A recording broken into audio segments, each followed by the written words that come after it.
Bueno, dic Joan Maria Sala, soc enginyer, passa que jo, degut a que tinc un fill afectat per patologia dual és quan hi ha consum de substàncies associat a trastorn mental, vaig decidir fa 6 anys fer un canvi radical a la meva vida i dedicar-me a la Fundació Portal, que és una fundació que treballa amb aquest tipus de nanos, amb la idea de crear algun centre de treball per ajudar-los a, un cop han fet un procés terapèutic i estan bé, poder-los inserir a l'empresa ordinària.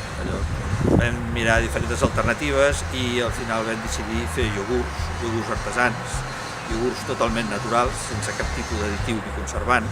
La gran avantatge del iogurt és perquè els nanos és un producte que d'un dia per l'altre ja està fet, llavors la immediatesa del treball que fan.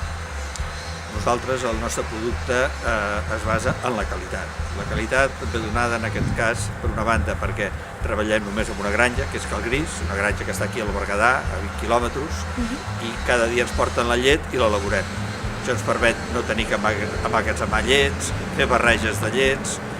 Després, els iogurts no els fem ensaboritzats, sinó que els fem amb melmelada, i la melmelada també és una melmelada artesana feta aquí al Berguedà, tot és producte del Berguedà, ens la fan especial per nosaltres, aleshores això radica en la gran qualitat del producte.